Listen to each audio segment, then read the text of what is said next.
星矢食肆大搜查，就喺同一條街，有好多間5星級衛生食肆，一齊入呢間茶餐廳睇下。樓面整體清潔似乎 OK， 但係地下間中見到啲垃圾同埋煙頭。我哋每個人都叫咗個菠蘿油，好香。個包拎上手熱辣辣，個皮又脆，啲牛油又夠硬又夠凍，真係要一啖食咗佢啊！正！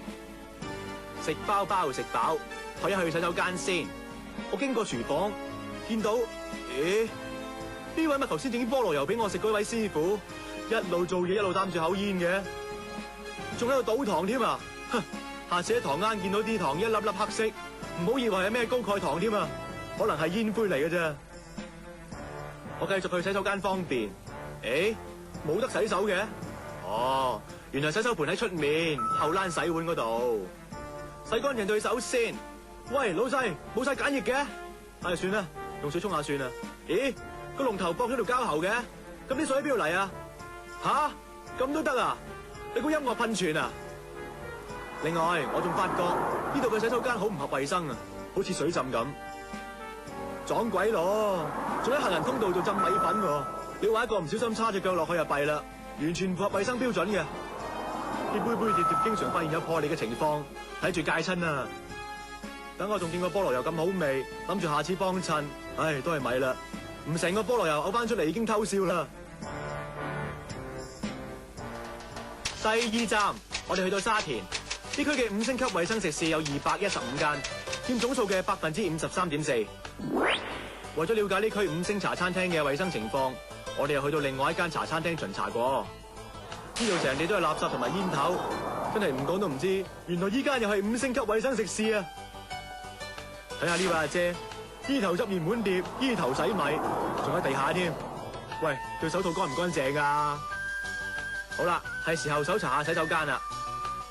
洗手間喺邊度咧？請問洗手間唔好意思咯，冇啊，一時間都冇啊，對面街市得唔得？冇，5星嚟喎。第3站，我哋去到灣仔，呢區嘅5星級衛生食肆有679間，佔總數嘅72.2%。灣仔同銅鑼灣出咗名多嘢食㗎啦，5星級衛生食肆都特別多，係咪代表乾淨過人呢？我哋去到春園街一間飯店，無論門面啊、樓面啊都好乾淨，但係當我一去到廚房後邊嘅後巷一睇，即刻原形畢露。放喺坑渠邊嘅就係我哋頭先叫嘅油雞、燒肉同埋油菜啦。第4站，我哋去到觀塘，呢區嘅5星級衛生食肆一共有144間，佔總比率嘅40.7%。我哋繼續努力搜查過好多間5星級衛生食肆，大部分都幾乾淨，只係有少部分值得質疑。好似呢間位於牛頭角道嘅茶餐廳，士頭婆就好熱情啊！既然誠意拳拳，好啦，今日一於喺度食晏啦。但係當我哋坐低冇耐，嘢都未嗌，就已經開始後悔啦。你睇，筷子上竟然梗有上一手食剩嘅菜渣喎。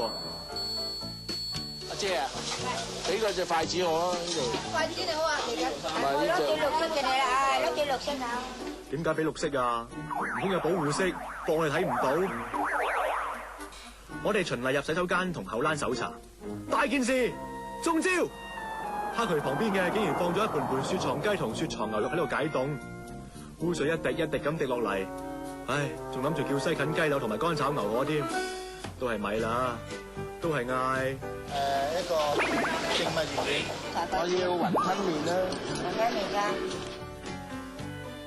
我哋諗住雲吞麵同墨魚丸唔喺廚房度煮，應該冇事啦，所以食到雪聲啊！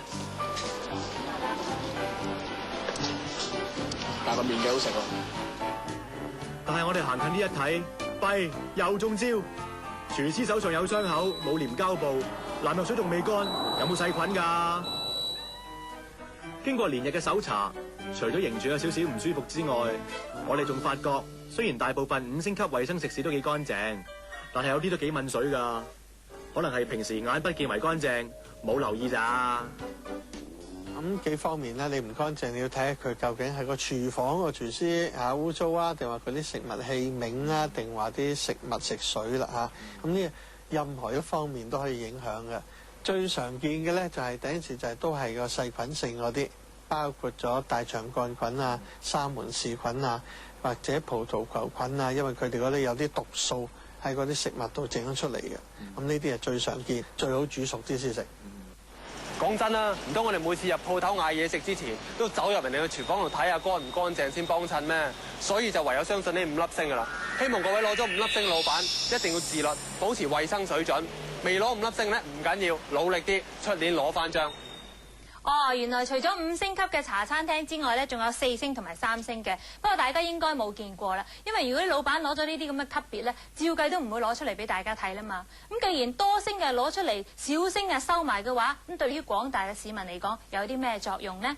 咁原來呢一個分級制咧，最主要就係希望鼓勵啲食肆咧能夠自律嘅。